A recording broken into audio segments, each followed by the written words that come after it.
चलो बच्चों स्टार्ट करते हैं आज का लेक्चर। आज का जो टॉपिक है वो हमारा थर्मोडायनेमिक्स स्टार्ट हो जाएगा। थर्मोडायनेमिक्स के एमडीकैट कोर्स में हमारे पास जो कंटेंट है उस कंटेंट में दो चीज़ें हमसे डिवाइड की हैं, एक फर्स्ट लॉ ऑफ थर्मोडायनेमिक्स और एक the concept of specific heat, molar specific heat and specific heat capacity. ठीक है बच्चों, ये यहाँ पर इसके डिटेल्ड लर्निंग ऑब्जेक्टिव लिखे हुए हैं और इसमें जो थर्मोडायनेमिक्स का चैप्टर है, चैप्टर नंबर 11, उसमें हम प्रेशर ऑफ गैस से स्टार्ट लेंगे और मोलर स्पेसिफिक हीट तक का कॉन्सेप्ट जो है उसको रिकॉल करेंगे। तो इसमें जो हमारा कोर्स कंटेंट है बच्चों, हम आइडियल गैस को अंडरस्टैंड करेंगे, हीट और टेम्परेचर पर एक डिस्कशन करेंगे, फर्स्ट लॉ ऑफ थर्मोडायनेमिक्स और फिर molar specific heat of the gas. अब आइडियल गैस की तरफ बढ़ते हैं तो पहले हम कुछ नॉलेज रिफ्रेश कर लें कि almost all the raw energy available for our use is liberated in the form of heat energy. The behavior of gases is well accounted by kinetic theory on a macroscopic approach, ये book line है। Each collision in cuboid produce a change in momentum। जो change in momentum है उसको आपने book से देखना है, memory based question है, -2 MV1। The number of collisions पर सेकेंड, नंबर ऑफ collisions पर सेकेंड का मतलब है फ्रीक्वेंसी बतानी है आपने, और फ्रीक्वेंसी जो होगी वो इनवर्सली रिलेटेड टू टाइम होगी, और जो टाइम होता है वो तो डिस्टेंस बाय स्पीड होता है। अब जो चैप्टर नंबर 11 की डेरिवेशन में टाइम है वो 2L/Vx है, लेकिन हमें फ्रीक्वेंसी बतानी है तो ये Vx/2L जो है ये हमारे पास राइट आंसर आ जाएगा। Pressure everywhere inside the vessel will be same provided the gas is uniform density is according to the Pascal's law. ठीक है, ये यूनिफॉर्म प्रेशर को डील करता है। The pressure on any side of the container or vessel is P is equal to 1/3 rho V square। ये भी book में given formula है, ये memory based questions आ रहे हैं। Expression for the pressure of n molecules of a gas enclosed in a container, तो formula था P is equal to 2/3 N/V। तो जो memory में right equation होगी वो आप यहाँ से select कर लेंगे। Pressure exerted by the gas is directly proportional to, it is the kinetic energy। Ideal gas law for 1 mole of a gas, mole और वो भी 1, तो PV is equal to RT। अगर यहाँ पे 1 मोल की बजाय वर्ड 1 मॉलिक्यूल होता तो फिर उसके लिए बी राइट आंसर होना था। The value of universal gas constant 8.314 joule per mole पर केल्विन। अगेन आपकी मेमोरी में ये कॉन्सेप्ट क्लियर है तो it will be delivered good. Boltzmann constant के से डिनोट होता है और R/NA इसका फॉर्मूला है, और वैल्यू ऑफ बोल्ट 1.38 10⁻23 जाउल पर केल्विन, और यहाँ पर भी सी ऑप्शन आ जाएगा हमारे पास। इसके बाद आगे बढ़ते हैं, ये मेमोरी बेस्ड क्वेश्चंस हैं, आप खुद भी कुछ करेंगे, ऑफ कोर्स मैं आपको फाइल सेंड करूंगा। तो काइनेटिक थ्योरी ऑफ गैसेस में, काइनेटिक थ्योरी ऑफ गैसेस के जरिए बच्चों सबसे पहले हम डिटरमिन करते हैं the shape of the ideal gas molecules. तो आइडियल गैस मॉलिक्यूल्स में यहाँ पे हमने जो अजम्पशंस करनी है कि हमारे पास एक फिक्स्ड वॉल्यूम के अंदर, ये हमारे पास एक फिक्स्ड वॉल्यूम है, इसके अंदर हमारे पास large number of ideal gas molecules होंगे। Ideal gas molecules rigid spherical bodies की तरह होंगे जिनके अंदर कोई फोर्स ऑफ अट्रैक्शन भी नहीं होगी और रिपल्शन भी नहीं होगी। ये एक दूसरे पर फोर्स सिर्फ इसी सूरत में एग्जर्ट कर सकते हैं अगर ये एक दूसरे से क्या करेंगे, कोलाइड करेंगे, और जब कोलाइड करेंगे तो इनके दरमियान जो कोलिजन्स होंगी वो परफेक्टली इलास्टिक कोलिजन होंगी। ठीक है, फिर ये सारे मॉलिक्यूल्स जब वेसल या वॉल्स ऑफ द कंटेनर के साथ पर unit area per unit time collisions perform करेंगे तो फिर हम इस चीज को नाम देंगे प्रेशर ऑफ द गैस का। तो सबसे मेन इंपॉर्टेंट चीज है कि इनके दरमियान कोई फोर्स ऑफ अट्रैक्शन और रिपल्शन नहीं होती, जिसकी वजह से जो आइडियल गैस इक्वेशन है वो बहुत सिंप्लीफाइड हो जाती है। अदरवाइज फिर हमें वंडर वॉल इक्वेशन पे जाना पड़ता है जहां अट्रैक्शन और रिपल्शन दोनों फैक्टर्स को हम इंक्लूड करते हैं। तो कोलिजन्स क्या होंगी, परफेक्टली इलास्टिक, और जो collision per unit area per unit time exert करेंगे particles walls of the container को, उसको हम नाम देंगे प्रेशर का। और आप बुक में ये पैराग्राफ पढ़ेंगे तो ये सारी कंसिडरेशंस वहां पर गिवन है लार्ज नंबर ऑफ मॉलिक्यूल्स है, मॉलिक्यूल्स का जो साइज है वो उनकी सेपरेशन से कहीं कम होना चाहिए है। जैसे देखें, ये दो मॉलिक्यूल्स के दरमियान सेपरेशन है और ये एक मॉलिक्यूल का साइज है, तो मॉलिक्यूल का साइज उसकी सेपरेशन से काफी ज्यादा कम है, ये भी आइडियल गैस की एक कंसिडरेशन में शुमार होता है। और gas molecules are in random motion and they will change their direction only by collision, और इनके दरमियान जो कोलिजन होगी वो परफेक्टली इलास्टिक होगी and molecules will not exert any force on each other during the collision. तो ideal gas का ये बिहेवियर जब हम समझ लेते हैं तो फिर हम आते हैं एबीसी ऑफ द थर्मोडायनेमिक्स पे। अब एबीसी ऑफ थर्मोडायनेमिक्स क्या है? Avogadro's law, that volume is directly proportional to n at constant pressure and temperature. Then Boyle's law, that volume is inversely proportional to pressure at constant number of molecules and temperature. Then Charles' law, that volume is directly proportional to temperature at constant number of moles and pressure. इन तीनों प्रोपोर्शनलिटीज को अगर हम इकट्ठा करते हैं तो V is proportional to NT over P, and so we got P is equal to, या PV is equal to N, जहां पे कांस्टेंट आता है R और फिर T। अब PV is equal to nRT बच्चों, ये हमारे पास आइडियल गैस लॉ है और यही इसी आइडियल गैस लॉ से हमने आगे कुछ इंपॉर्टेंट चीजें अभी समझ लेनी है। फर्ज कर लेते हैं कि हमारे पास नंबर ऑफ मोल्स हैं 1, तो हम आइडियल गैस लॉ को PV is equal to RT भी लिख सकते हैं, इससे हमें ग्राफ्स बनाने और समझने में मदद मिलेगी। उससे अगली बात, PV is equal to nRT। अगर आपके पास universal gas constant R use होगा कहीं पर भी, तो यहां पर बात नंबर ऑफ मोल्स की हो रही होगी, लेकिन आप सबको पता है कि जो n है वो हमारे पास N/NA के बराबर होता है।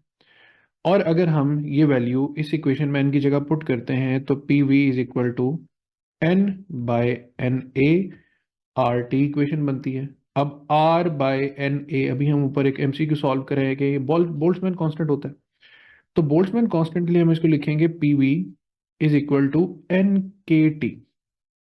बच्चों जहां पर भी K इन्वॉल्व होगा, याद रखना वहां पर बात मॉलिक्यूल्स की होगी, और जहां पर भी R इन्वॉल्व होगा वहां पर बात मोल्स ऑफ द गैस की होगी। So do remember, everybody should remember that PV is equal to RT। ये भी आइडियल गैस लॉ है, लेकिन ये डिफाइन करता है क्वांटिटी कौन सी, मोल्स ऑफ द गैस। और PV is equal to KT is also ideal gas law, but it deals with the number of molecules. Again listen, PV has the dimensions of energy, so that RT also has the dimensions of energy. PV are having the dimensions of energy और KT are also having the dimensions of energy। तो ये equations जो हैं ये dimensionally भी correct equation है। तो हम PV is equal to RT के साथ फिलहाल ज्यादा फेमिलियर होने की कोशिश करेंगे, क्योंकि इसी इक्वेशन से आगे हमने जरा ग्राफ्स को अंडरस्टैंड करना है। तो देखिए बच्चों, हमारे पास PV is equal to RT equation है। अब R तो चूंकि कांस्टेंट है इसलिए मैं R को चले यहाँ पे लिखता ही नहीं, PV is equal to T।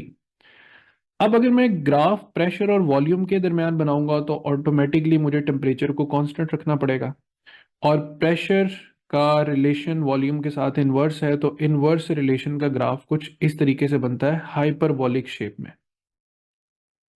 Shape का नाम याद रखना है, आइसोथर्मल प्रोसेस में काम आएगा। सो ये आइसोथर्मल ग्राफ भी कह सकते हैं आप इसको, प्रेशर वॉल्यूम ग्राफ भी कह सकते हैं। सेकेंडली अगर हम ये देखें कि अगर हमारे पास दो कर्व बन रही हो, कर्व ए और कर्व बी, अब देखिए दो कर्व तभी बन सकती है जब हमने दो डिफरेंट टेम्परेचर्स सेट किए हों। तो इसमें आपने याद रखना है कि जो कर्व ज्यादा हाइट पर होगी वहां पे ज्यादा टेम्परेचर को कांस्टेंट रखा गया है, जो कर्व लोअर हाइट पर होगी वहां पे लो टेम्परेचर को कांस्टेंट रखा गया है। इसी तरह दोबारा आते हैं PV is equal to RT पे। R तो पहले ही कांस्टेंट है, अब हमने ग्राफ प्रेशर और टेम्परेचर के दरमियान बनाना है, तो हमें वॉल्यूम को भी कांस्टेंट करना पड़ेगा, तो प्रोपोर्शनैलिटी डायरेक्ट आ जाएगी, तो यहाँ पर हमारे पास डायरेक्ट लाइन बन जाएगी।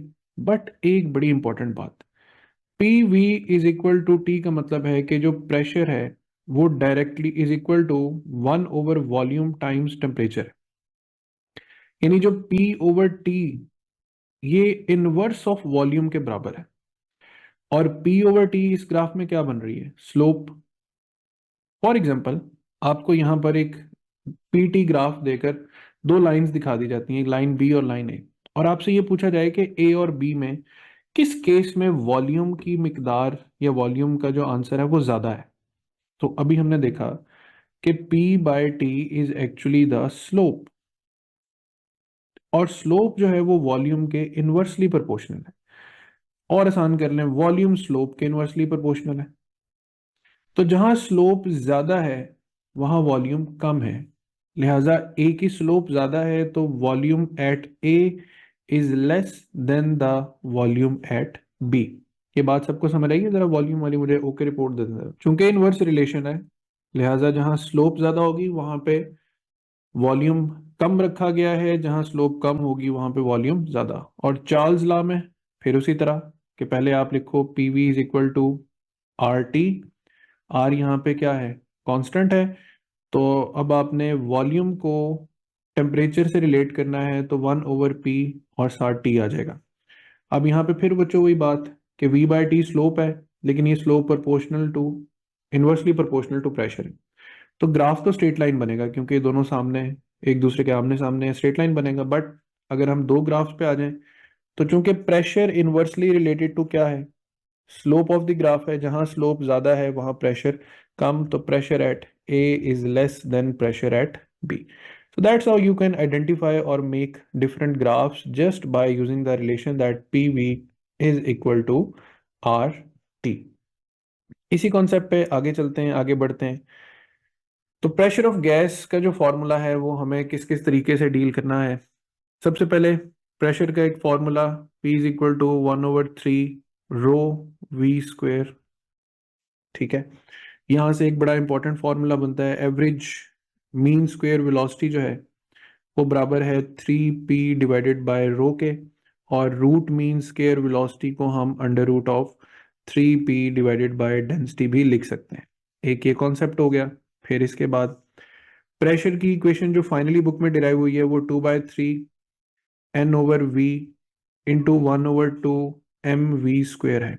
अब इसको बहुत शॉर्ट फॉर्म में लिखें तो P is equal to 2/3 n naught into average kinetic energy.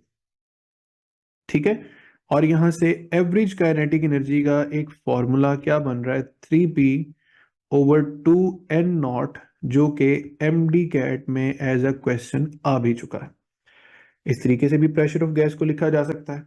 फिर उसके बाद और क्या क्या तरीके हैं, आगे बढ़ते हैं। P is equal to 2/3 n/v, average kinetic energy 1/2 mv squared. ठीक है, अब देखें, अगर मैं v को उधर मल्टीप्लाई कर देता हूं तो ये बन जाएगा pv is equal to 2/3 into, साथ n भी यहां पर रहेगा, और 1/2 mv स्क्वेयर हो जाएगा। ठीक है, pv की जगह हम लिख सकते हैं nRT is equal to 2/3 n into 1/2 mv square. ठीक है बच्चों, अब ये जो n है इसको मैं लिख सकता हूं n/na। ठीक, तो अब हमारे पास होगा ये कि n से n होगा कैंसिल, यहां पर 3 को मल्टीप्लाई आर टी से और 2 को डिवाइड करने के बाद हम 1/2 को और m को एन ए से मल्टीप्लाई करते हैं और साथ v स्क्वेयर लिख देते हैं। ये वाला एन ए उधर जाके मल्टीप्लाई कर दिया तो ये कौन सा मास बन जाएगा? Molar mass. तो हमारे पास जो average kinetic energy of molar mass of the gas है वो आ रही है 3/2 RT के। मैंने थोड़ी देर पहले बताया था कि जहां पर यूनिवर्सल गैस कांस्टेंट आर आएगा वहां पर बात किसकी होगी? मोल्स की बात होगी। सो किसी भी गैस की एवरेज ट्रांसलेशनल काइनेटिक एनर्जी जो होती है आइडियल गैस की, वो ये इक्वेशन बता रही है कि it is only and only depending upon temperature. तो average kinetic energy of an ideal gas for any moles of the gas is directly proportional to the temperature, क्योंकि बच्चों 3/r तो यहाँ पे कांस्टेंट है। ठीक है, यहां तक बात समझने के बाद अभी हम दोबारा से एक और केस पर चलते हैं। अगर मैं यहां से दोबारा से चीजों को जरा रिमूव करके स्टोरी को यहीं से दोबारा से चलाऊं,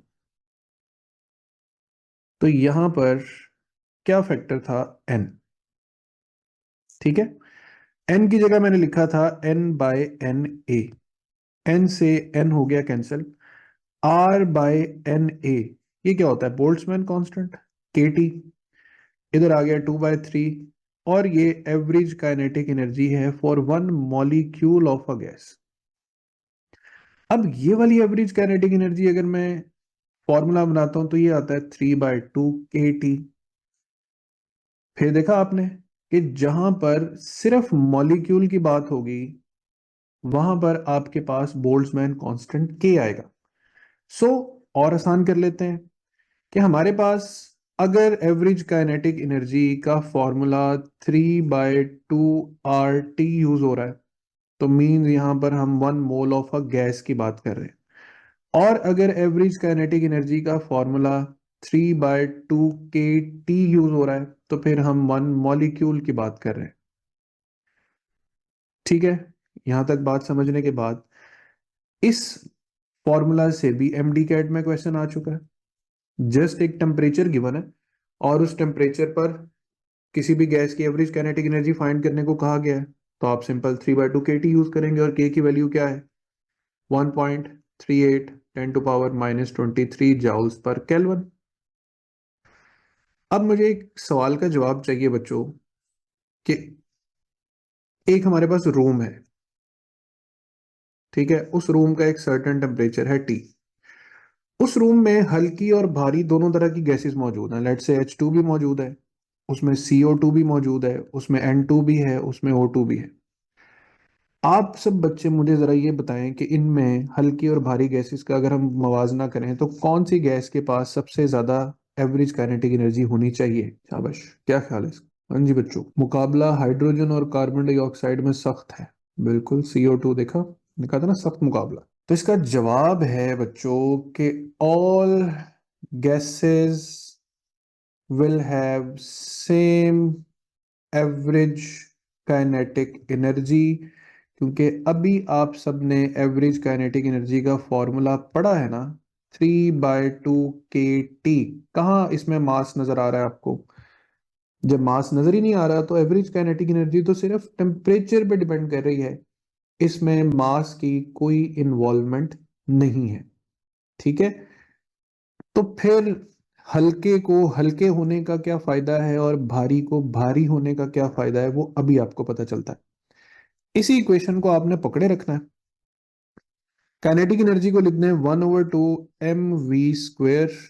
इस तरफ लिखें 3/2 KT। अब 1/2 से ये वाला 1/2 कर दें कैंसिल, मैस को उधर करें डिवाइड, ताकि इधर आप सिर्फ मीन स्क्वायर वेलोसिटी की इक्वेशन बना सकें, और ये बन जाएगी 3 KT/m। अब यहां पर अकेली हुई RMS स्पीड फाइंड करनी है, तो उधर अंडर रूट आ जाएगा 3 KT/स्मॉल m। ये आ जाएगी root mean square velocity for 1 molecule of a gas. लेकिन अगर यही इक्वेशन मुझे for 1 mole of the gas के लिए बनानी है, तो बच्चों सिर्फ कॉमन सेंस काम करनी चाहिए। 3K की जगह R आ जाएगा, T वैसे ही आ जाएगा, और एक मॉलिक्यूल के मास की बजाय मोलर मास आ जाएगा। ये वाला फॉर्मूला ज्यादा इंपॉर्टेंट है क्योंकि इससे रिलेटेड हमारी बुक में दो न्यूमेरिकल्स भी हैं। उनमें कोई मसला नहीं है। जैसे वो कहता है कि find the average mean square या root mean square velocity of oxygen molecules at STP, या फिर नाइट्रोजन मॉलिक्यूल्स एट STP। अब मास, एक मॉलिक्यूल का मास कैसे निकालें भाई? ठीक है, के की वैल्यू आपको पता है। स्टैंडर्ड टेम्परेचर एंड प्रेशर पे जो टेम्परेचर है वो 0 डिग्री होता है, लेकिन यहाँ पे हम पुट करेंगे 273। तो ऊपर जो कुछ पुट करना है वो तो आपको इजीली पता है, और STP के लिए आपने कोशिश करनी है कि वैल्यू कैलकुलेटर पे पहले से फाइंड आउट करके रख लें। मसला एक सिंगल मॉलिक्यूल का मास कैसे निकालना है। तो मोलर मास की इक्वेशन क्या होती है, MnA। ठीक है, ये एक इक्वेशन हो गई। यहां से मास ऑफ सिंगल मॉलिक्यूल का मतलब है molar mass divided by Avogadro numbers. अब फॉर एग्जांपल मुझे ऑक्सीजन के एक मॉलिक्यूल का मास निकालना है। तो ऑक्सीजन के एक मॉलिक्यूल का मोलर मास कितना होता है, 32 ग्राम, डिवाइडेड बाय 6.02, 10⁻⁻23। लेकिन ये तो ग्राम्स में है, क्यों ना ऐसा करें कि इसको किलोग्राम करके इसको 23 की बजाय 26 कर दें। तो अब हम ऑक्सीजन के लिए इस जगह पे क्या पुट करेंगे, 32 divided by Avogadro number with 26 power. और नाइट्रोजन के लिए क्या पुट करेंगे, 28 kg डिवाइडेड बाय 6.02, 10⁻⁻26। हाइड्रोजन के लिए क्या पुट करेंगे, 2 kg divided by 6.02, 10⁻26। Carbon dioxide के लिए 44 kg डिवाइडेड बाय 6.02, 10⁻26। तो ये इस तरीके से आप mass of one molecule calculate करेंगे, जो अगर आपको प्रॉब्लम पेश आए इसको सॉल्व करने में। इससे रिलेटेड बुक में एक एग्जांपल और न्यूमेरिकल है, वो दोनों आपने सॉल्व करने हैं। ठीक है बच्चों, तो यहाँ तक मैंने आपको जो चीज़ें समझा दी उनको ज़रा गौर से समझ लें कि average kinetic energy for 1 mole of a gas has an equation 3/2 RT। And next, the RMS speed with 1 mole of a gas is 3 RT divided by capital M molar mass. On the other hand, average kinetic energy for one molecule of a gas is 3/2 kT. And here the RMS speed of one molecule is under root 3 kT by M. यहाँ तक मुझे जरा confirm कर दें सब बच्चे, आपको बातें समझ आ गई थर्मोडायनामिक्स ये वाली। तो यहाँ पे एक बड़ी इंपॉर्टेंट बात कि जो एवरेज काइनेटिक एनर्जी है वो सेम टेम्परेचर पे सबकी सेम होती है, लेकिन जो रूट मीन स्क्वायर स्पीड है वो मास के इनवर्सली रिलेटेड है। तो the heavier gas will have a smaller RMS speed and a lighter gas will have a greater RMS speed. ये चीजें करने के बाद बच्चों अब हम आते हैं कॉन्सेप्ट ऑफ हीट पर। हीट, जिसे हम फॉर्म ऑफ एनर्जी कहते हैं, it act just like a fluid. एक ऐसा फ्लूइड, एनर्जी का ऐसा फ्लूइड जो हाई टेम्परेचर कंसंट्रेशन से फ्लो करता है लो टेम्परेचर कंसंट्रेशन की तरफ। हीट से मुतलिक जो हमें एक चार्ट पूरा अंडरस्टैंड करना है वो यहाँ पर मौजूद है। हीट फॉर्म ऑफ एनर्जी है, ट्रांसफर कैसे होती है, by conduction, by convection, by radiation. Conductions होती हैं सॉलिड्स के थ्रू, कन्वेक्शन होती है फ्लूइड के थ्रू, और रेडिएशन होती है वैक्यूम में या स्पेस में। ठीक है, ये बेसिक यहाँ पे शॉर्टली नॉलेज आपको चाहिए, इसका इतना कोई मुश्किल काम नहीं। तो ट्रांसफर, हीट कैसे ट्रांसफर होती है, via conduction, via convection, via radiation. Conduction में सिर्फ एटम्स और मॉलिक्यूल्स अपनी जगह पर मौजूद वाइब्रेट करते करते एनर्जी को आगे ट्रांसफर करते हैं। कन्वेक्शन वो प्रोसेस है जिसमें actual movement of the molecules होती है। मिसाल देता हूं एक छोटी सी, कि एक पानी के बर्तन में पानी को अगर आप बॉयल कर रहे हैं तो पानी को आग अगर आप प्रोवाइड कर रहे हैं तो आग बजाते खुद क्या है, रेडिएशन है। ये रेडिएशन जब इस बर्तन को मिलेगी तो बर्तन है सॉलिड, और सॉलिड हीटअप होगा, सॉलिड के एटम्स वाइब्रेट करेंगे और ये वाइब्रेट करके अपना वाइब्रेशनल या ट्रांसलेशनल काइनेटिक एनर्जी बढ़ाएंगे।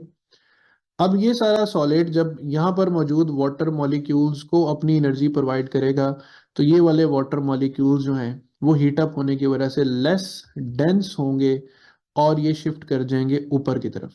और ऊपर जो हाई डेंसिटी के मॉलिक्यूल्स हैं वो इसकी जगह ले लेंगे, वो आ जाएंगे नीचे की तरफ।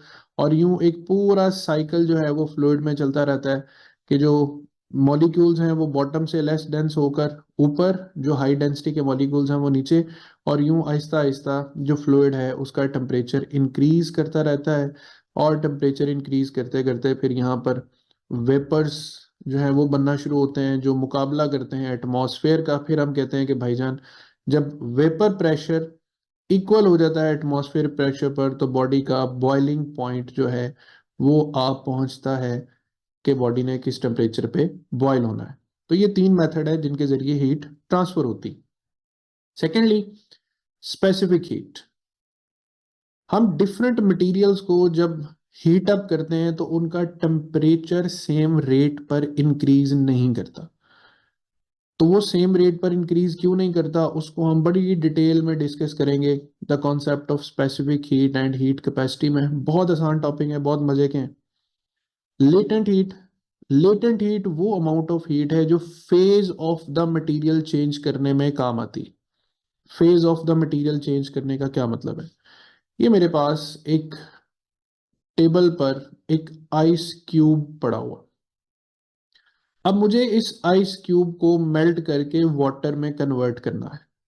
ठीक है, लेट से इसकी अमाउंट 1 ग्राम है। So the amount of heat that I will use to convert 1 gram of ice into 1 gram of water. ठीक है, तो ये क्यू को हीट से डिनोट करना है। एल यहाँ पे लेटेंट हीट है, एम जो है वो मास ऑफ द सब्सटेंस है। अब 1 ग्राम है तो यहाँ पे M1 हो जाएगा। अब मैंने आइस यानी सॉलिड को लिक्विड में कन्वर्ट किया, तो इसको बोलते हैं latent heat of fusion. Solid को लिक्विड में या लिक्विड को सॉलिड में। अगर मैंने वाटर को वेपर्स में कन्वर्ट करना है, ठीक है, तो वाटर को वेपर्स में कन्वर्ट करने के लिए जो मैं हीट यूज करूंगा वो हो जाएगा QmL और यहाँ पे V। लिक्विड को गैस में या गैस को लिक्विड में। और अगर मुझे आइस को डायरेक्ट गैस में या गैस को डायरेक्ट आइस में कन्वर्ट करना है, तो फिर मैं लिखूंगा Q is equal to MLS, latent heat of sublimation. ठीक है बच्चों, और यहां से लेटेंट हीट का यूनिट क्या बनता है? Q by M joules per kg. तो लेटेंट हीट से रिलेटेड बुक में एक सेकंड लास्ट एग्जांपल है एंट्रोपी से रिलेटेड में। तो इसका फॉर्मूला आपने याद रखना है, Q is equal to ML, और ये वो अमाउंट ऑफ हीट है जो किसी भी सब्सटेंस के किसी एक फेज को दूसरे फेज में कन्वर्ट करने के काम आती। और यूनिट्स पे आ जाए तो एनर्जी का फेमस यूनिट जाउल्स है। अर्ज भी है, 1 अर्ज जो है वो 10⁻⁷ जाउल्स के बराबर होता है। और 1 कैलोरी जो है ये हमारे पास 4.2 जाउल्स के बराबर होती है। ठीक है, तो ये हमारे पास बच्चों कॉन्सेप्ट हो गया किसका? हीट का। एक हमने ओवरऑल चार्ट देखा। अब इसमें जो ओवरऑल चार्ट है उसमें हम स्पेसिफिक हीट या हीट कैपेसिटी पे आते हैं। तो यहाँ पर हम सबसे पहले तो डेफिनेशन पे आते हैं कि amount of heat required to raise the temperature of unit mass of a substance by 1 Kelvin और 1 डिग्री सेल्सियस। इसकी मिसाल यूं लेते हैं बच्चों कि मिसाल के तौर पे हमारे पास एक कंटेनर में 1 kg वाटर है और एक कंटेनर में हमारे पास 1 kg सैंड है। ठीक है, और दोनों का जो इस वक्त टेम्परेचर है वो 25 डिग्रीज है।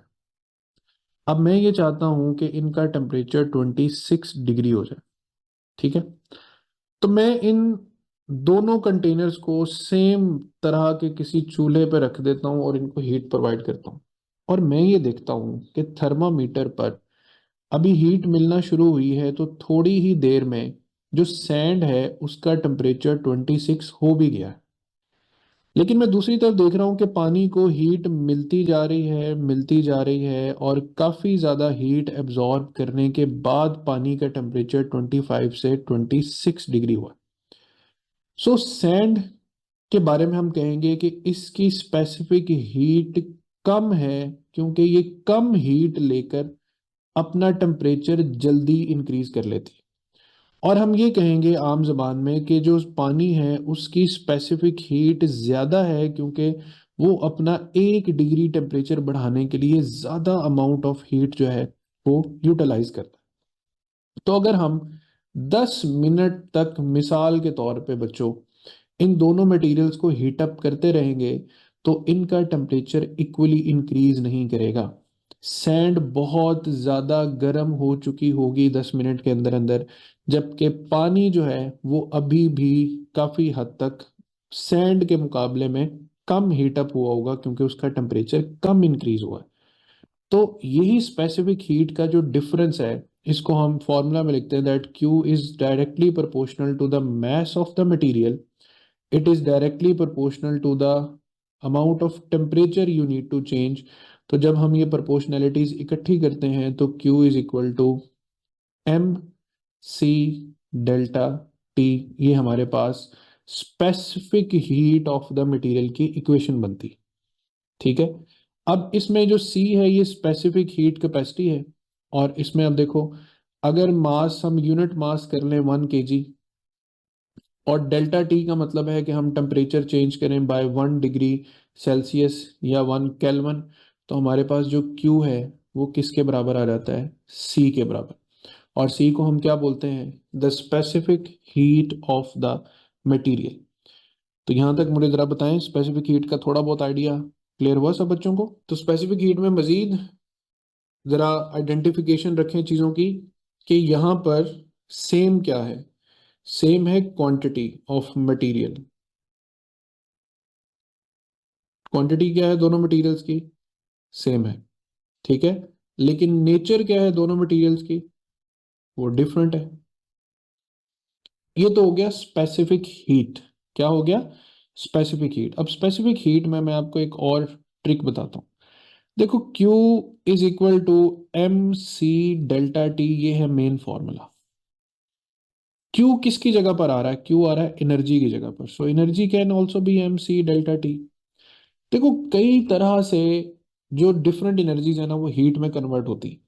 जैसे एक गाड़ी अगर चल रही है तो उसके टायर बार बार फ्रिक्शन की वजह से, बार बार फ्रिक्शन की वजह से हीट अप हो रहे हैं। ठीक है। तो हम कह सकते हैं कि जो kinetic energy of the car है वो हीट में कन्वर्ट हो रही है, तो हम लिखेंगे 1/2 mv² is equal to M C delta T. यहां से एक आइडिया ले लो कि कोई भी फॉर्म ऑफ एनर्जी किसी तरह भी हीट एनर्जी में कन्वर्ट होगी तो आप इक्वेशन ये यूज करोगे, that form of energy is equal to M C delta T. अब एक बल्ब है, रोशन है, चल रहा है काफी देर से, तो बल्ब की जो पावर है वो कितनी देर तक उसको ग्लो करवा रही है, तो power multiply by time energy होता है। वो कितनी हीट प्रोड्यूस कर रहा है, the answer is M C delta T. कोई ऑब्जेक्ट किसी बुलंदी से गिर रहा है, गिरते हुए वो सारी हीट जो उसकी पोटेंशियल एनर्जी है लेट से हीट में कन्वर्ट होती है, तो एम सी डेल्टा टी। ठीक है। तो इस तरह से आप कई तरीकों से, पावर है ना, तो पावर I² R T भी हो सकती है, करंट अगर गिवन है, M C delta T. Power V² by R, ठीक है, into T is equal to M C delta T भी हो सकती है। तो आपके दिमाग में डायमेंशंस जो हैं वो क्वेश्चन की ओपन रहनी चाहिए हैं कि किस किस तरह से ये क्वेश्चन जो है आपको टैकल करना है। यहाँ पे मैंने ये सारे फॉर्मूलाज लिखे भी हुए हैं। और स्पेसिफिक हीट का यूनिट तो होता है वो जाउल पर केजी पर केल्विन जो है, ये हम पढ़ते हैं। जब हम मोलर स्पेसिफिक हीट पे जाएंगे तो यही जाउल पर मोल पर केल्विन हो जाएगा। अब यहाँ पे ग्राफ है, देखो ग्राफ किसके दरम्यान है, टेम्परेचर वर्सेस टाइम। तो इसमें से तीन मटेरियल है, तीनों मटेरियल में से सबसे ज्यादा स्पेसिफिक हीट किसकी है। अब स्पेसिफिक हीट को ध्यान में रखना, जिसकी स्पेसिफिक हीट ज्यादा होगी वो ज्यादा देर से हीट अप होगा, जिसकी स्पेसिफिक हीट कम होगी वो जल्दी हीट अप हो जाएगा। तो अब हम देखते हैं कि जो मटेरियल ए है ये कम टाइम में ज्यादा टेम्परेचर अटेन कर गया, बी को टाइम ज्यादा लगा लेकिन उसने फिर टेम्परेचर अटेन कर लिया, और जो सी है ये बड़ा कोई ढीठ मटेरियल है यार, टाइम गुजरता जा रहा है और ये इतना हीट अप ही नहीं हो रहा। तो जो स्पेसिफिक हीट ऑफ सी है वो greater than the specific heat of B है, which is also greater than the specific heat of A. तो टाइम टेम्परेचर ग्राफ में जो ग्राफ सबसे दूर गया टाइम एक्सिस में, उसकी स्पेसिफिक हीट सबसे ज्यादा होगी और बाकियों की कम होगी।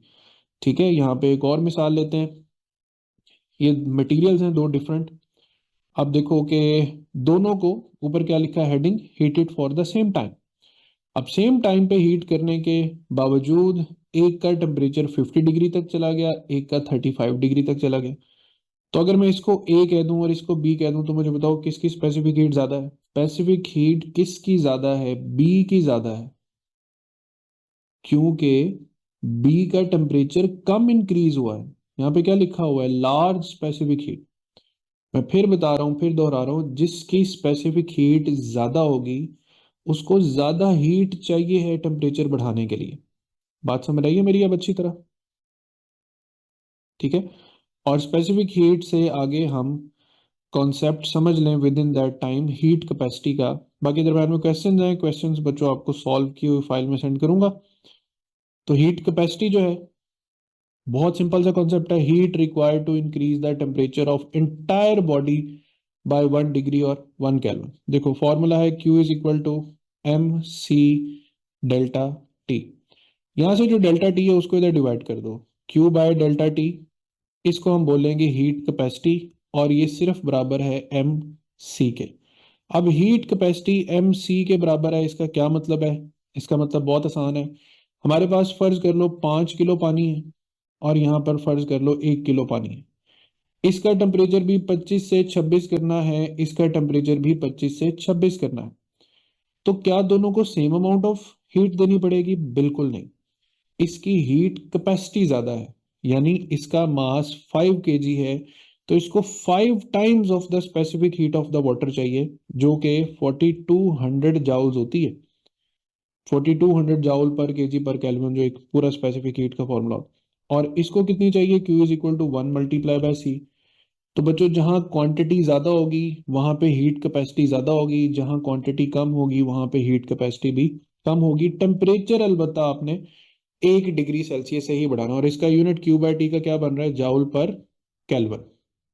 तो मुझे ये स्लाइड का ओके रिपोर्ट दे दें। आज का लेक्चर हमारा यहीं तक होगा, कल हम इसी से आगे कंटिन्यू करेंगे। चलिए आज का लेक्चर स्टार्ट करते हैं बच्चों। आज हमारा पहला कंटेंट है अबाउट टेम्परेचर। शॉर्टली हमने जरा टेम्परेचर के बारे में डिस्कस करना है चीजों को। तो टेम्परेचर हम डिफाइन करते हैं, द डिग्री ऑफ हॉटनेस और coldness of a body is known as temperature. Temperature से रिलेटेड आपने ये दो स्केल्स याद कर लेने हैं, लाजमी याद कर लेने हैं, डिग्री सेल्सियस और फॉरेनहाइट। इन स्केल्स को पहले तो हम आइडेंटिफाई कैसे करते हैं, उसमें इनका स्केल लेवल देखते हैं। देखो ये दो थर्मामीटर है हमारे पास। सबसे पहले हम वाटर का फ्रीजिंग पॉइंट देखते हैं, तो वो डिग्री सेल्सियस के स्केल पे हम 0 सेट करते हैं, और फॉरेनहाइट स्केल पे हम 32 डिग्री फॉरेनहाइट सेट करते हैं। अगर बॉइलिंग पॉइंट को देखें तो डिग्री सेल्सियस स्केल पर ये 100 डिग्री सेल्सियस है, और फॉरेनहाइट में 212। अब जरा नंबर ऑफ डिवीजन्स पे आ जाएं। अगर हम बात करें डिग्री सेल्सियस स्केल पे, तो हमने फ्रीजिंग से बॉइलिंग पॉइंट के दरमियान 100 डिवीजन्स लगानी है, ठीक है। लेकिन अगर हम देखें फॉरेनहाइट पर, तो हमें 32 से 212 तक तकरीबन 180 डिवीजन्स लगानी है। तो जब हमने इस रास्ते को ज्यादा नंबर्स में डिवाइड करना है, तो हर गैप जो होगा वो एक स्मॉलर गैप होगा बनिस्बत डिग्री सेल्सियस के एक गैप के। तो डिग्री सेल्सियस का ये जो एक गैप है ना, ये फॉरेनहाइट स्केल के 1.8 गैप्स के बराबर होता है। यानी डिग्री सेल्सियस का जो गैप है, स्केल गैप है, वो लार्जर होता है, और जो फॉरेनहाइट का स्केल गैप है वो थोड़ा सा स्मॉल होता है, ठीक है। इन दोनों स्केल्स की वैल्यूज को हम एक दूसरे में इंटर कन्वर्ट कर सकते हैं by using this formula, that degree Celsius is equal to F-32 multiply by 5/9। और फॉरेनहाइट से आपने डिग्री सेल्सियस के टेम्परेचर को फॉरेनहाइट में चेंज करना है, तो 9/5C प्लस 32। यानी इसको शॉर्टली लिखें तो F is equal to 9/5 degree Celsius plus 32। इसको याद रख लें, तो इसके जरिए आप C का फॉर्मूला खुद ही बना सकते हैं। वो F-32 होगा पहले, फिर वो 5/9 से क्या होगा, मल्टीप्लाई, और फिर आपके पास डिग्री सेल्सियस की वैल्यू आएगी। इसमें कुछ इंपॉर्टेंट MCQs हैं, मैं आपको वैसे ही याद करवा देता हूँ। Human body temperature degree Celsius में 37 डिग्री सेल्सियस और 98.6 डिग्री फॉरेनहाइट। एक ये वैल्यू याद रख लें। दूसरी बात ये याद रख लें कि दोनों स्केल्स -40 डिग्री सेल्सियस पर जो रीडिंग होती है वो -40 डिग्री फॉरेनहाइट के इक्वल होती है। ये वाहिद रीडिंग है जिस पर दोनों स्केल्स सेम रीडिंग पर इकट्ठे हो जाते हैं। उसके बाद आप ये बात याद रखेंगे कि जो एब्सोल्यूट जीरो है वो केल्विन में 0 केल्विन है, डिग्री सेल्सियस में -273 है, और फ़ारेनहाइट में -459 डिग्री फ़ारेनहाइट है, जिसको हम एब्सोल्यूट ज़ीरो कहते हैं, ठीक है। और यहाँ पर डिग्री सेल्सियस के टेम्परेचर को, कोई भी x डिग्री सेल्सियस है, उसको केल्विन में चेंज करने के लिए आप सबको पता है कि हम x प्लस क्या कर देते हैं, 273। तो ये कुछ मेन ऑब्जेक्टिव हैं जो आपने बच्चों याद रख लेने हैं टेम्परेचर स्केल्स के साथ, ठीक है। ये इंक्लूडेड नहीं है इतना डायरेक्टली टॉपिक, लेकिन टेम्परेचर से रिलेटेड आपको फिर भी कुछ थोड़ी बहुत नो हाउ होनी चाहिए। अब हम आगे बढ़ते हैं फर्स्ट लॉ ऑफ थर्मोडायनेमिक्स पर। फर्स्ट लॉ ऑफ थर्मोडायनेमिक्स से पहले शॉर्टली एक रिव्यू लेते हैं जीरोथ लॉ का। जीरोथ लॉ ये कहता है कि अगर हम दो बॉडीज को, लेट से बॉडी ए है वो डिफरेंट टेम्परेचर पर है, और एक बॉडी बी है वो भी डिफरेंट टेम्परेचर पर है, और दोनों को इन कांटेक्ट आपस में कनेक्ट कर दें, तो the heat will flow from higher concentration to lower concentration of the temperature. कब तक हीट फ्लो करती रहेगी? जब तक दोनों के दरमियान क्या नहीं क्रिएट हो जाता, थर्मल इक्विलिब्रियम। तो जीरोथ लॉ यूनिवर्स में हमें ये बताता है कि हीट हमेशा हायर टेम्परेचर से किस तरफ फ्लो करती है, लोअर टेम्परेचर की तरफ, ठीक है। इसको बोलते हैं जीरोथ लॉ ऑफ थर्मोडायनेमिक्स। इसके बाद हम आगे बढ़ते हैं तो हम कुछ चीज़ों को अंडरस्टैंड करते हैं। सबसे पहले जो हीट है वो फॉर्म ऑफ एनर्जी है, वो हम किसी भी सोर्स ऑफ हीट के जरिए सिस्टम में ऐड कर सकते हैं। चूल्हा जला लें, आग जला लें, लकड़ियां जला लें, व्हाट्सएवर, ऑयल जला लें, पेट्रोल को आग लगा लें, और फिर उसके बाद जो वर्क डन है वो हमारे पास थर्मोडायनेमिक्स में बराबर होता है P डेल्टा V के। There must be change of volume in case के अगर आप चाहते हैं थर्मोडायनेमिक वर्क हो। तीसरी चीज है इंटरनल एनर्जी, जिसके बारे में कुछ मशहूर बातें ये हैं कि internal energy only depends upon the change, ठीक है।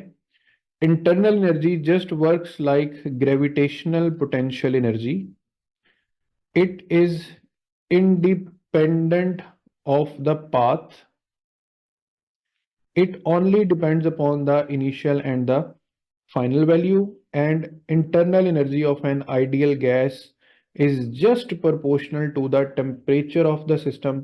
ये किसी प्रेशर किसी वॉल्यूम चेंज पे डिपेंड नहीं करती। तो ये तीन पैरामीटर्स, हीट, वर्क और इंटरनल एनर्जी को आपस में जब हम इंटर रिलेट करते हैं तो हम कहते हैं कि when ever heat enters a system there is an increase in the internal energy plus there is a work done by the system. अब बाय द सिस्टम का वर्ड तो बोल दिया, वर्ड ऑन द सिस्टम हो तो यहाँ पे हम चले जाते हैं कन्वेंशंस पर। कन्वेंशंस हमें ये कहती हैं कि अगर सिस्टम में हीट एंटर हो रही है तो उसका साइन पॉजिटिव रखना है, अगर वो हीट लीव कर रही है तो उसका साइन नेगेटिव रखना है। सिस्टम की इंटरनल एनर्जी अगर इंक्रीज कर रही है तो उसको पॉजिटिव कंसीडर करें, लेकिन सिस्टम की इंटरनल एनर्जी अगर डिक्रीज कर रही है तो उसको नेगेटिव कंसीडर करें। अगर सिस्टम आपको काम करके दे तो उसको पॉजिटिव वर्क कंसीडर करें, और अगर आपको सिस्टम पे काम करना पड़े तो फिर उसको आप नेगेटिव वर्क कंसीडर करेंगे। ये सारी कंसिडरेशंस समझनी है, याद रखनी है, और ये जो स्टेटमेंट बनती है ये स्टेटमेंट बनती है फर्स्ट लॉ ऑफ थर्मोडायनेमिक्स की। तो दो चीजें अब आपने आगे संभाल कर चलनी है। एक Q is equal to del U plus W, जिसमें डेल यू याद रखें it is only a function of temperature, और एक ideal gas law that P V is equal to R T. इसको जहन में रख के अब चलना है आगे। तो हमारे पास ये एक टेबल है जिस टेबल में हम फर्स्ट लॉ ऑफ थर्मोडायनेमिक्स के तमाम तर केसेस को एडजस्ट कर सकते हैं। जैसे प्रोसेस कौन सा है, ये चार प्रोसेसेस मैंने यहाँ पे लिखे हुए। इन तमाम प्रोसेसेस में क्या कांस्टेंट रखा जाता है, कांस्टेंट रखने पे फर्स्ट लॉ की शेप कैसी बनती है, जनरल गैस कांस्टेंट पे क्या फर्क पड़ता है, स्पेसिफिक हीट क्या होती है और इसकी एग्जांपल्स क्या होती है। फॉर एग्जांपल हमारे पास आइसोथर्मल प्रोसेस में कांस्टेंट क्या रखा जाता है, टेम्परेचर। एडियाबैटिक में कोई हीट सिस्टम में एंटर लीव नहीं करती तो उसको हम कांस्टेंट या जीरो कंसीडर कर लेते हैं। आइसोकोरिक में कांस्टेंट रखा जाता है वॉल्यूम, और आइसोबैरिक में कांस्टेंट रखा जाता है प्रेशर। अब फर्स्ट लॉ क्या है, फर्स्ट लॉ क्या था, Q is equal to del U plus W. अगर टेम्परेचर कांस्टेंट है तो इंटरनल एनर्जी में कोई चेंज नहीं आएगा, आप सिंपली लिख देंगे that Q is equal to W। बच्चों 3 से 4 मरतबा ये सिचुएशन एमडी कैट में डायरेक्टली पूछी हुई है कि the first law equation for the isothermal process, तो it is very simply Q is equal to W। दूसरी तरफ जो फर्स्ट लॉ ऑफ थर्मोडायनेमिक्स है उसमें अगर सिस्टम में हीट एंटर नहीं होती तो फिर हम लिखते हैं कि del U plus W must be equal to 0। अब इसके दो मतलब हैं कि माइनस डेल U जो है वो हमारे पास प्लस W के बराबर आ जाए, या फिर हमारे पास प्लस डेल U जो है वो माइनस W के बराबर आ जाए। अब इसका मतलब है कि work is done by on the system, और इसका मतलब है work is done by the system. Work positive है तो by the system, work negative है तो ऑन द सिस्टम। ठीक है, ये मैं दोनों को अलग अलग हाईलाइट कर लेता हूँ, एक ये फैक्टर है और ये फैक्टर है। और इस प्रोसेस में याद रखें जो टेम्परेचर चेंज है ना वो मस्ट है। एडियाबेटिक प्रोसेस में टेम्परेचर लाजमी चेंज होगा। आइसोकोरिक प्रोसेस को क्या फर्क पड़ेगा बच्चों, वॉल्यूम कांस्टेंट हो गया तो वर्क ही नहीं होगा, तो जितनी हीट एंटर होगी वो सारी की सारी इंटरनल एनर्जी में कन्वर्ट हो जाएगी। इसको मैं दोबारा से हाईलाइट कर रहा हूं क्योंकि ये भी एक बहुत इंपॉर्टेंट फैक्टर है आगे मोलर स्पेसिफिक हीट के केस में, कि कांस्टेंट वॉल्यूम पर जितनी हीट एंटर होती है वो सारी की सारी हीट अपीयर होती है as the internal energy of the system, और कांस्टेंट प्रेशर पर जो फर्स्ट लॉ ऑफ थर्मोडायनेमिक्स है वो पूरी शक्ल में रहता है कि हीट भी एंटर होगी, इंटरनल एनर्जी में चेंज भी आएगा, और कांस्टेंट प्रेशर पर वर्क भी होता चला जाएगा। तो ये हमारे पास हो गए shapes first law of thermodynamics के, अगर हम उन कांस्टेंट फैक्टर्स को कंसीडर करते हैं। जनरल गैस लॉ की क्या शेप बनेगी, टेम्परेचर कांस्टेंट है तो इसका मतलब है कि प्रोडक्ट ऑफ पीवी कांस्टेंट है। एडियाबेटिक प्रोसेस में यही चीज आ जाती है, बट एक पावर गैमा इंट्रोड्यूस हो जाती है, और गैमा जो है वो क्या चीज है, gamma is the ratio of molar specific heat at constant pressure to the molar specific heat at constant volume. अभी इस लेक्चर में आगे हम इसको पढ़ेंगे भी। कांस्टेंट वॉल्यूम पर वॉल्यूम कांस्टेंट है तो pressure directly related to temperature है, यानी ratio of pressure and temperature should remain constant. Pressure constant है तो ratio of volume to temperature remains constant. ये क्या है जी, बॉयल्स लॉ। ये क्या है, इसको कहते हैं गे लुजैक्स लॉ भी बोलते हैं और प्रेशर टेम्परेचर लॉ भी बोलते हैं। और ये क्या है, ये है चार्ल्स लॉ। ये भी बॉयल्स लॉ की एक शेप है but with the heat remaining constant, और स्पेसिफिक हीट पे आ जाते हैं। अब स्पेसिफिक हीट पे जरा डेफिनेशन पे दोबारा आ जाना। Specific heat of the material basically वो हीट है जिसको प्रोवाइड करने से सिस्टम का टेम्परेचर बढ़े। अब आप ध्यान दें एक बात पर कि आइसोथर्मल प्रोसेस में तो टेम्परेचर कांस्टेंट रहना चाहिए, बढ़ना ही नहीं चाहिए।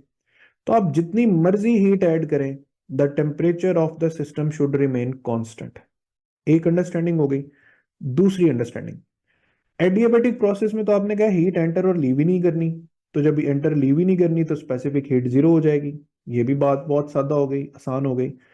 कांस्टेंट वॉल्यूम पे आप हीट का ऐड करें तो टेम्परेचर चेंज हो सकता है, और यहां पर हम स्पेसिफिक हीट को नाम देंगे CV का। कांस्टेंट प्रेशर पे भी आप हीट ऐड करेंगे तो सिस्टम का टेम्परेचर चेंज होगा, और यहां पर आप उसको नाम देंगे CP का।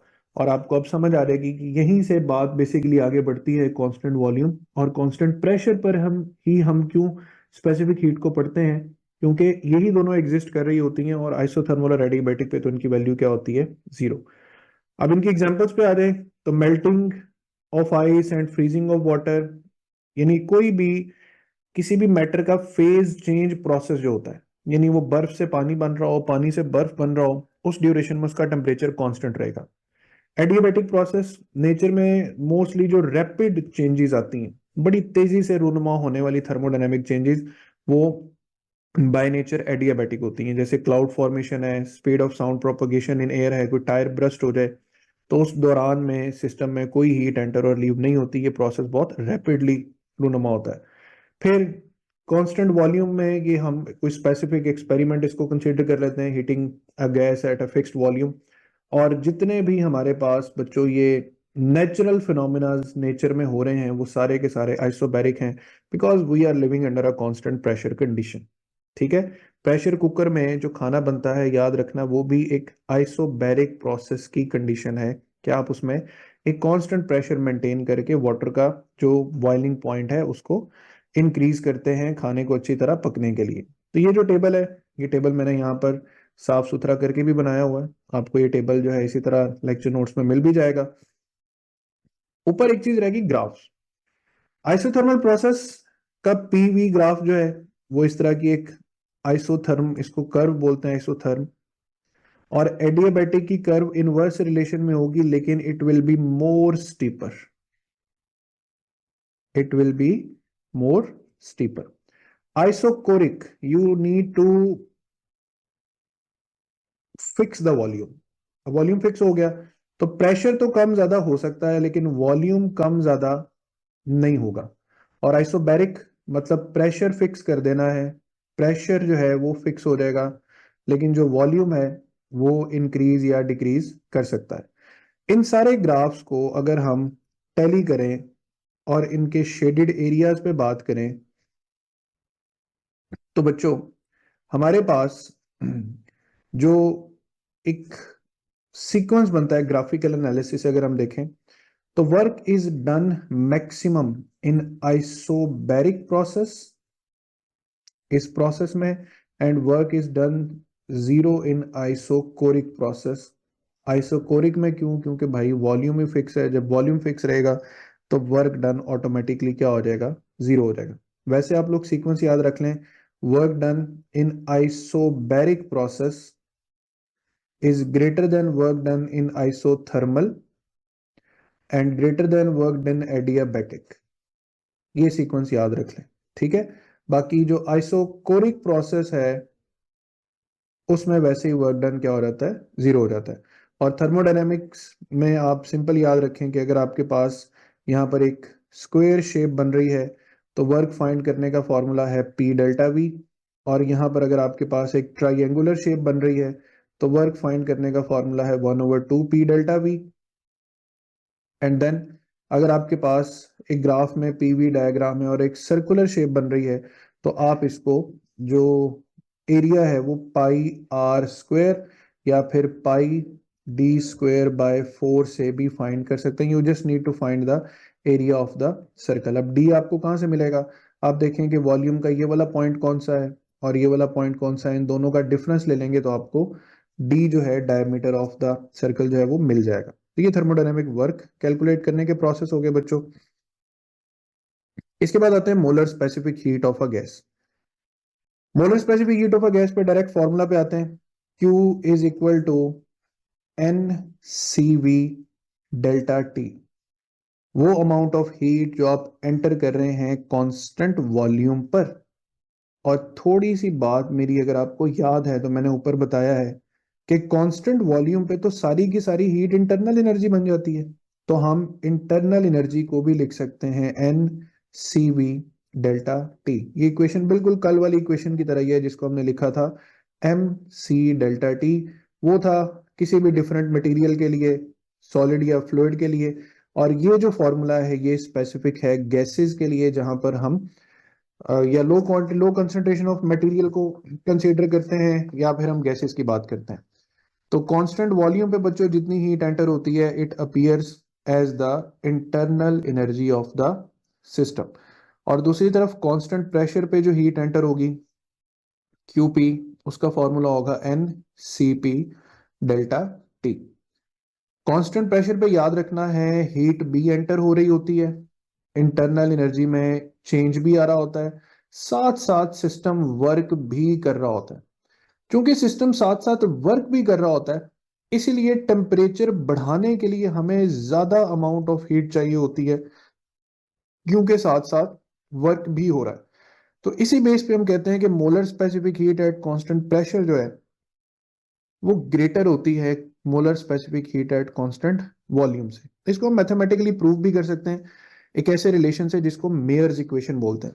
अब मेयर्स इक्वेशन आपने पढ़ी तो हुई है, C P minus C V is equal to R, very famous equation. ठीक है, आप इसको C P minus C V is equal to N R बी याद रख सकते हैं for N number of moles. दूसरी तरफ चूंकि इसको सिंप्लीफाई रखा गया बुक में, हम भी इसको सिंपल वर्जन में लेकर चलते हैं। ये शुरू कहाँ से होती है? ये फर्स्ट लॉ ऑफ थर्मोडायनेमिक्स से ही प्रूव होती है। Q is equal to del U plus P del V. Q की जगह हम पुट कर देते हैं C P delta T, del U की जगह हम पुट कर देते हैं सी वी डेल्टा टी, क्योंकि internal energy appear as the C V delta T constant volume heat, और पी डेल्टा वी को हम आर डेल्टा टी भी लिख सकते हैं। आइडियल गैस लॉ है ना, P V is equal to R T. और यहाँ से सी पी में से सी वी माइनस करके डेल्टा टी कॉमन, और दूसरी तरफ आर डेल्टा टी लिखा हुआ है, तो डेल्टा टी से डेल्टा टी कैंसिल हो जाए, तो बच्चों C P minus C V is equal to R. अब यहाँ से साफ पता चल रहा है कि जो सी पी है वो basically R plus C V के बराबर है, जिससे साफ पता चल रहा है कि सी पी की वैल्यू ग्रेटर है किससे? सी वी से। तो it is a very important MCQ कि which specific heat is greater. So you will say that molar specific heat at constant pressure is greater than the molar specific heat at constant volume.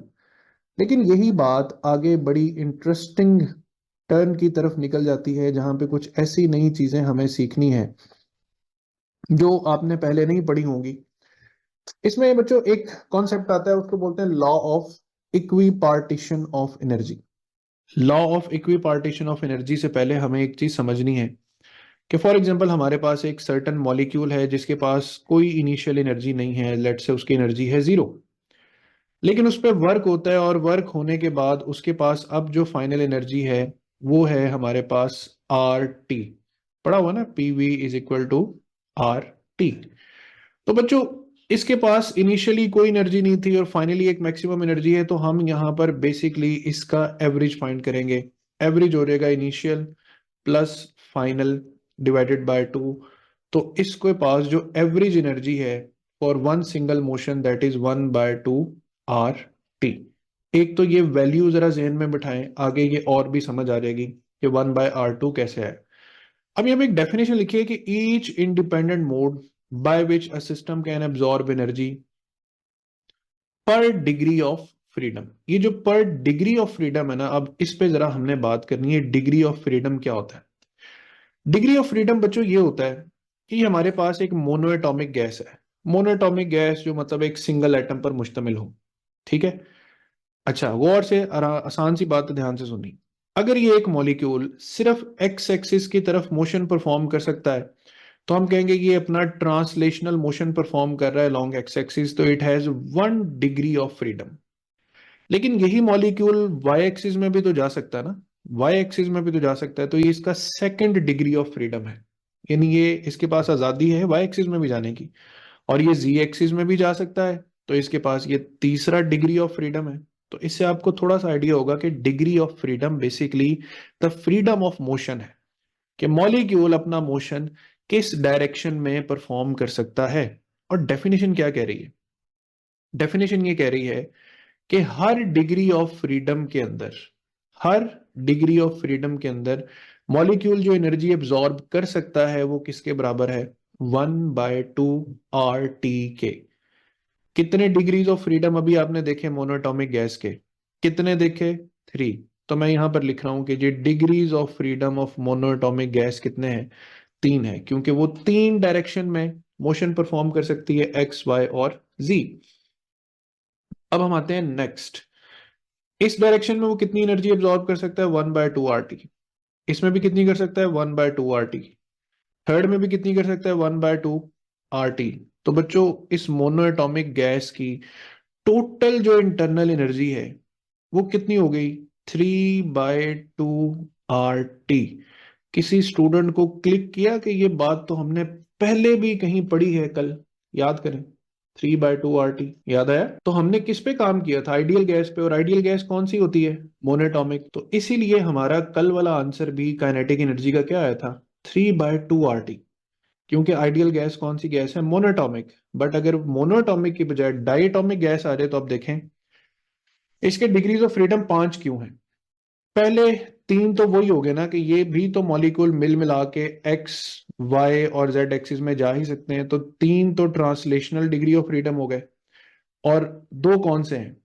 भाई ये origin बन जाए और ये molecule इसके गिर्द घूमना शुरू कर दे, या फिर ये ओरिजिन बन जाए और मॉलिक्यूल इसके गिर्द घूमना शुरू कर दे, तो इनके पास दो अलग अलग जो रोटेशनल मोशन के डिग्रीज ऑफ फ्रीडम है वो भी मौजूद है। सो हम कहेंगे कि इसके पास 3 ट्रांसलेशनल डिग्रीज ऑफ फ्रीडम है और 2 रोटेशनल डिग्रीज ऑफ फ्रीडम है, तो कुल मिला के कितने डिग्रीज ऑफ फ्रीडम हो गए? 5। अब बच्चों इसकी टोटल इंटरनल एनर्जी कितनी बनेगी? 5/2 RT। बात समझ आई सबको? अब हमारे पास इसके बाद आती है ट्राई एटॉमिक गैस या पॉली एटॉमिक गैस। तो ट्राई या पॉली एटॉमिक गैस का जो कॉन्सेप्ट है वो ये कि उसी तरह ये एक्स वाई जेड एक्सिस में तो मूव कर सकता है, तो 3 ट्रांसलेशनल डिग्रीज ऑफ फ्रीडम, और ये 3 मॉलिक्यूल्स हैं, तो हर मॉलिक्यूल एक एक ओरिजिन बन के काम कर सकता है, तो 3 ही rotational degrees of freedom, total कितने हो गए? 6। तो अब हम इसकी इंटरनल एनर्जी को कैसे लिख सकते हैं? 6/2 RT, जिसको हम सिंपली 3 RT भी लिख सकते हैं। मजीद घबराने की जरूरत नहीं है, परेशान होने की जरूरत नहीं है, हम चीजों को बहुत तरतीब से समझेंगे और याद रखेंगे। कुछ बातों को हम रिकॉल कर लें। गैस है मोनोएटॉमिक, डिग्रीज ऑफ फ्रीडम कितने हैं? 3। गैस है डायटॉमिक, डिग्रीज ऑफ फ्रीडम कितने हैं? 5। गैस है पॉलीएटॉमिक या ट्राइएटॉमिक, डिग्रीज ऑफ फ्रीडम कितने हैं? 6। इंटरनल एनर्जी जो कि degrees of freedom divided by 2 RT के बराबर होती है, उसके लिए यहां पर इसकी इंटरनल एनर्जी क्या आएगी? 3/2 RT।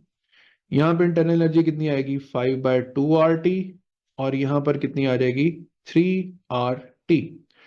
अब हमने इस वैल्यू की वजह से स्पेसिफिक हीट फाइंड करनी है, तो स्पेसिफिक हीट क्या होती है बच्चों? इंटरनल एनर्जी पढ़ के नहीं आए थे? CV∆T के बराबर होती है। तो अगर हम इंटरनल एनर्जी को T से कर दें डिवाइड, ठीक है, T से डिवाइड कर दें, तो पीछे क्या बचता है? Specific heat.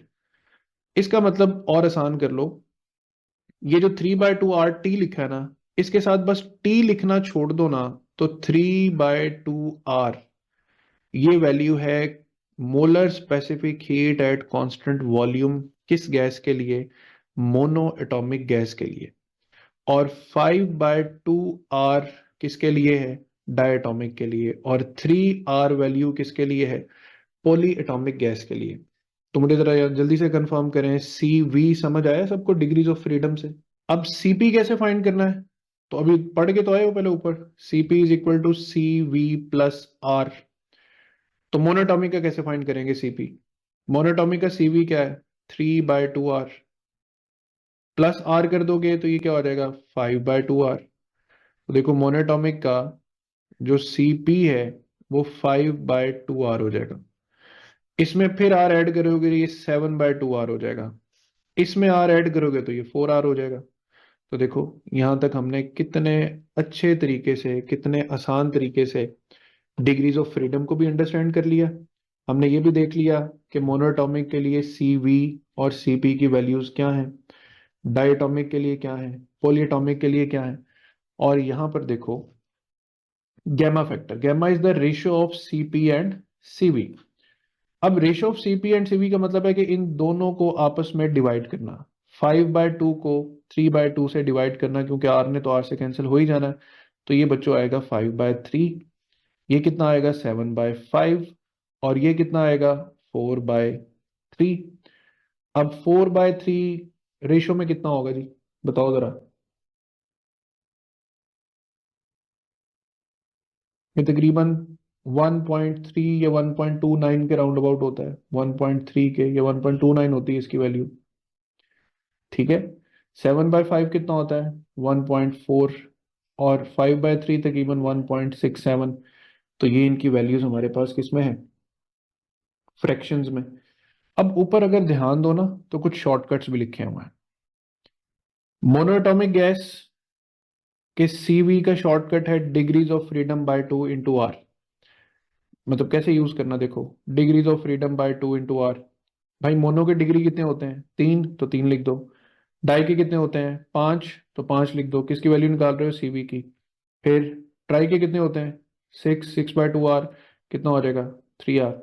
उसके बाद जो सी पी का शॉर्टकट है वो क्या है, वो लिखा है जी F/2 + 1 × R, F/2 + 1 × R, ठीक है। तो सीपी, मोनो के डिग्रीज ऑफ फ्रीडम कितने हैं, 3, 3/2 + 1 × R, आंसर वही आ जाएगा 5/2R। तो इस तरीके से इसका शॉर्टकट भी यूज कर लेना।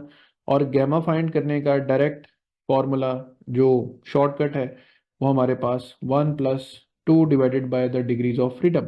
मोनो के डिग्रीज ऑफ फ्रीडम 3, डाई के 5, ट्राई के 6। तो इस तरीके से गैमा भी सबका कैलकुलेट हो सकता है। तो ये हमारे पास वैल्यूज आ गई मोनोटॉमिक की, डायटॉमिक की और पॉलीएटॉमिक की। अब एक काम करते हैं, लेट्स से हमारे पास 2-3 मिनट हैं, हम इसको दोबारा से रेज करते हैं और एक क्विक वे में चीज़ों को रिकॉल करते हैं। मैं साथ साथ बोलता जाऊंगा और आप अपनी जगह पर बैठे चीज़ों को रिकॉल करते रहें, ठीक है। लिखता मैं जाऊंगा लेकिन आप लोग साथ साथ रिवाइज करते रहें। हाँ जी, मोनो के डिग्रीज ऑफ फ्रीडम 3, डाई के 5, पॉलीएटॉमिक के 6, इंटरनल एनर्जी 3/2 RT, यहाँ पे 5/2 RT, यहाँ पे 3 RT। सीवी, टी खत्म कर देना है, 3/2 R, 5/2 R, 3 R।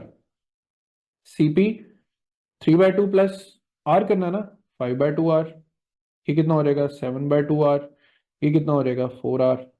ये रेशो क्या आएगी 5/3, ये क्या आएगी 7/5, ये क्या आएगी 4/3। यहाँ से शुरू कर लो 1.29, उससे आगे 1.4, उससे आगे 1.67। Is that clear? थोड़ा बहुत याद होता है जिस तरह हमने लिखा है? तो इस टेबल को आप जितना अच्छा बनाओगे उतना अच्छा आपको याद भी हो जाएगा, समझ भी आ जाएगा, ठीक है। तो इस फाइल में मैंने काफ़ी कुछ एक्स्ट्रा क्वेश्चंस भी ऐड किए हुए हैं। कोई क्वेश्चन अगर ऊपर से भी गुजर जाए तो परेशान नहीं होना, उसको आप छोड़ भी सकते हो। लेकिन ये जो स्पेसिफिक हीट से रिलेटेड क्वेश्चंस मैंने सॉल्व किए हुए हैं इनको आपने लाजमी सॉल्व कर लेना है, ठीक है। तो यहाँ पर देखो, एक सवाल है कि the degrees of freedom of a diatomic gas at normal temperature is, क्या आंसर आएगा भाई? C option, very good, diatomic gas है। हाँ जी, अगर x रिप्रेजेंट कर रहा है डिग्रीज ऑफ फ्रीडम को तो इसका शॉर्टकट क्या था? वेरी गुड, शाबाश, सी ऑप्शन था। Number of degrees of freedom associated with CO2, CO2 एक पॉलीएटॉमिक गैस है तो इसके डिग्रीज ऑफ फ्रीडम कितने हो जाएंगे? 6 हो जाएंगे। अब लास्टली मैं आपको एक बड़ा इंपॉर्टेंट फार्मूला जो है उससे इंट्रोड्यूस करवा दूं।